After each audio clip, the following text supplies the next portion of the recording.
from London, the World Review begins as Princess Elizabeth takes the salute at the Victory Parade of the Army Cadet Force.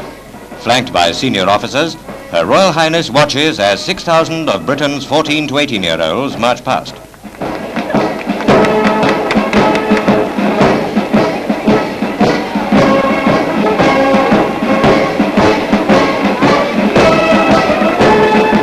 Lads with a job to do in pulling Britain's weight in future peacekeeping give the eyes left to Britain's future Queen.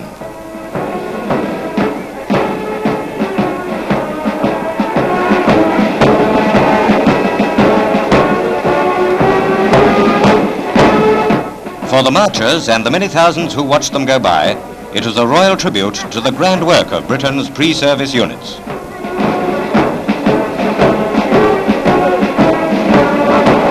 From Australia come gifts of sweets for Britain's sick children. Deputising for Food Minister Sir Ben Smith, the matron of London's Great Ormond Street Hospital acts as an off-the-ration fairy godmother. One gentleman had seen so few sweets that it took a little time for him to get used to the idea that nobody was hijacking his sweet coupons.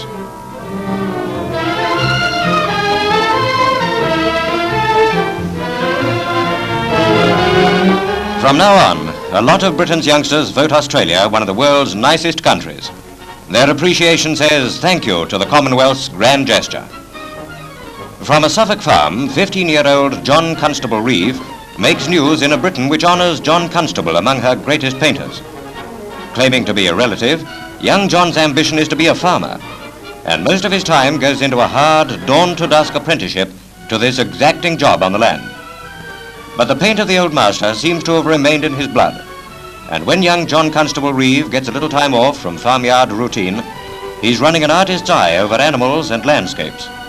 He's never been to art school, but he's using his stay in the village where the great constable was born to paint some of the scenes made famous in such pictures as the hay wain.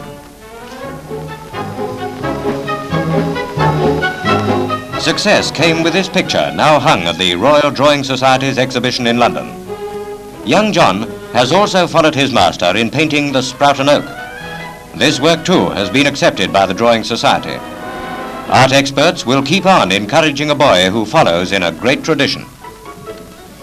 And over the other side of the world, the Duke and Duchess of Gloucester welcome to Australia Lord and Lady Louis Mountbatten. A cousin of the King, Lord Louis meets a new relative, Prince William, the Duke of Gloucester's elder son. To the Commander-in-Chief of Southeast Asia, Prime Minister Chifley extends warm greetings, and Lord Louis pays this tribute to fighting Australia. I'm delighted to be back in Australia after 26 years, not only because I want to renew old friendships, but because it gives me a chance to pay my tribute to the part that Australia played in the war.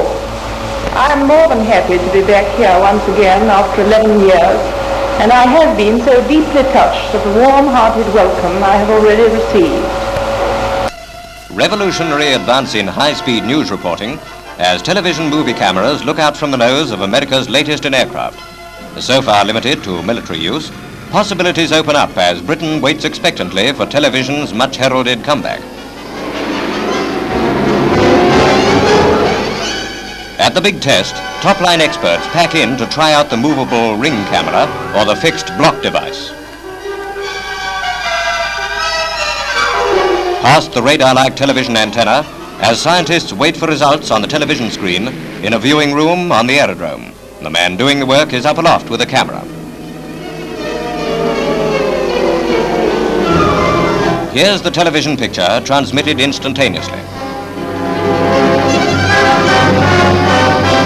News-conscious picture men have plenty of ideas for using the new airborne television. Here's a spot where it could really have rung the bell, over Japan's Ontaki volcano, as she bursts out in angry eruption after a 32-year silence. Off the southern tip of Kyushu Island, Ontaki pours out her molten, life-destroying lava. In the valley, the town of Kagoshima lives in dread of blistering annihilation. Hurling rocks the size of a house hundreds of feet into the air, Ontaki lashes out in vengeful mood, making a desert of surrounding land. Nature on the rampage unleashes awesome violence. Here's another example of volcanic power. The shores of Hilo, capital of Hawaii, bear the scars of the tremendous tidal wave which swept in from the Pacific. Churned up by an earthquake on the ocean floor, the huge crest rolled in a gigantic arc, its effects ranging 8,000 miles from Chile to California. Once a prosperous city, wave-battered Hilo testifies to nature's ruthlessness. Maybe following nature's example, science touches a new high in destructive power with America's latest aircraft rocket. Somebody's sense of humor named it Tiny Tim. Its length, 10 feet. It weighs 1,300 pounds, 600 of which go into the explosive warhead.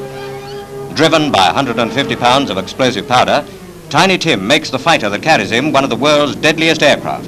And here's how it goes. Its speed makes it hard for the eye to keep track of, and it packs a vicious explosive punch.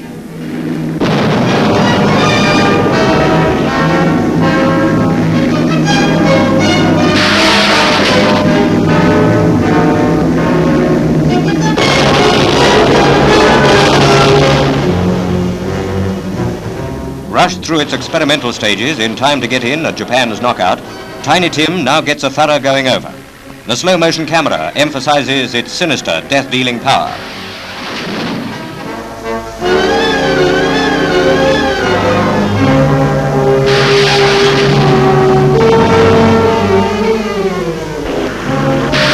A streak of flame, Tiny Tim travels at 1,500 miles an hour, and at its first tangle with a Japanese destroyer, it went right through the ship.